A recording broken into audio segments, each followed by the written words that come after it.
오늘을 사랑하는 묵상 시간입니다. 오늘 본문 말씀 신명기 10장 1절입니다.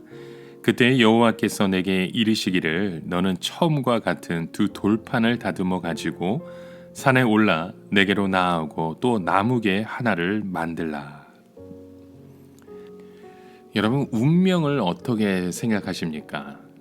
어떤 사람은 실패한 자기 자신을 발견할 때 자기보다 훨씬 더 나은 여건에 있는 사람들과 비교하면서 실망하고 한탄하기도 합니다. 그러나 어떤 사람은 그때 정신을 차리고 과거에 방황했던 이상의 그 열정으로 공부하고 노력해서 자신의 운명을 바꾸는 사람도 있죠.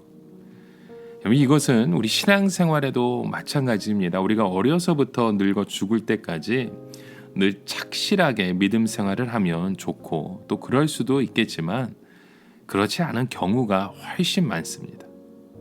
어떤 사람은 이 험한 세상에서 죄만 짓다가 교회에 오기도 하고 어떤 사람은 인생의 밑바닥에서 좌절하다가 예수님을 만나기도 합니다. 그런데 하나님께서는 과거에 얼마나 하나님을 잘 믿었는가가 아니라 지금 이 순간 얼마나 하나님을 사랑하며 얼마나 바르게 믿으려고 애쓰는가 하는 것을 보십니다. 그래서 우리에게 축복의 기회는 바로 오늘 지금 이 순간이라는 겁니다. 이 순간 내가 하나님 앞에서 최고의 열정을 가지고 최고의 믿음을 가지고 나아가면 하나님께서 다시 한번 우리에게 그 축복의 기회를 주신다는 거죠. 자, 오늘 본문에도 보면 이스라엘 백성들이 모두 하나님 앞에서 큰 은혜를 받았음에도 불구하고 또다시 실패합니다. 이스라엘 백성들은 자신의 실패를 어떻게 수습해야 할지도 모르는 심각한 문제를 안고 있었던 것이죠. 그런데 이때 모세는 큰 실패로 망할 수밖에 없는 이스라엘 백성들을 믿음으로 다시 잘 수습해서 전혀 실패하지 않았던 것처럼 축복의 백성이 되게 합니다. 모세는 보통 사람들이 얼른 보면 이스라엘 백성들이 정말 멸망할 정도로 실패했던 사람들이었던가 라는 그런 의문을 제기할 정도로 완벽하게 회복시켜 놓습니다. 그러나 전문가의 눈으로 자세히 살펴보면 이스라엘 백성들의 과거의 그 큰 실패는 그들의 삶 가운데 자국자국으로 땜질되어 가고 있음을 보게 되죠. 여러분, 우리 크리스천의 믿음은 우리의 운명을 바꾸고 민족의 운명을 바꾸는 하나님의 축복입니다. 우리는 자신의 불행했던 과거를 원망할 필요 없습니다. 또 현재 자신의 부정적인 형편에 여러분 절망할 필요 없습니다. 중요한 것은 지금 하나님께서 말씀으로 우리에게 축복의 기회를 주고 계신 것입니다. 이때 우리가 전심으로 이 축복의 기회를 붙들면 우리의 인생과 우리의 운명은 달라지게 됩니다.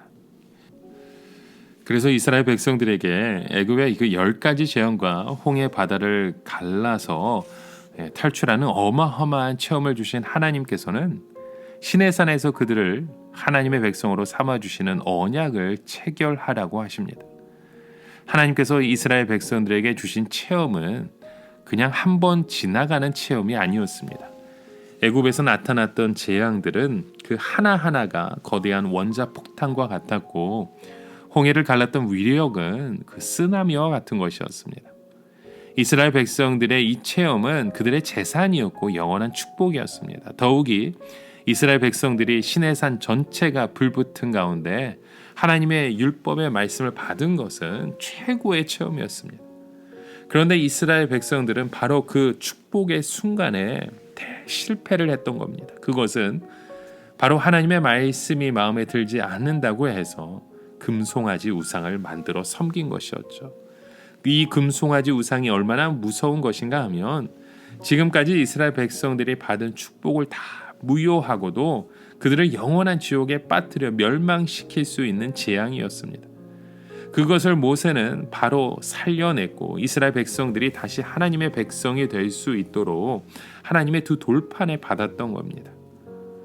오늘 본문 말씀 속에 보십시오. 하나님께서 처음에 그 돌판을 만드는 것부터 시작해서 글씨를 새기는 것까지 모든 것을 다 하셔서 모세에게 주셨습니다. 그런데 두 번째 돌판을 주실 때에는 하나님께서 처음과 같이 모든 것을 다 만들지 않으시고 모세에게 돌판을 만들어서 가지고 올라오게 하셨습니다. 왜 하나님께서는 이번에 직접 만들어 주지 않으셨을까요? 이제는 하나님께서 돌판을 만드는데 지쳐서 그렇게 하셨을까요? 저는 이 일이 하나님의 그 깊은 뜻이 있음을 깨닫습니다. 만일 두 번째에도 처음과 똑같이 하나님께서 돌판을 만들어서 십계명을 주셨다면 이스라엘 백성들은 자칫 잘못하면 자기들에게 아무 일도 없었던 것처럼 생각하기 쉽습니다. 왜냐하면 처음과 똑같은 돌판을 자기들이 가지고 있기 때문이죠. 즉 금송아지를 만들어서 축복을 다 까먹고 멸망할 뻔했던 것이나 여러 사람들이 그 일로 인해 죽었던 것이나 모세가 처음 돌판을 던져서 깨버렸던 것들이 묻혀서 넘어갈 수 있게 되는 겁니다. 그리고 이스라엘 백성들은 그동안 아무 일도 없었던 것처럼 뻔뻔스럽게 행동할 수 있었겠죠.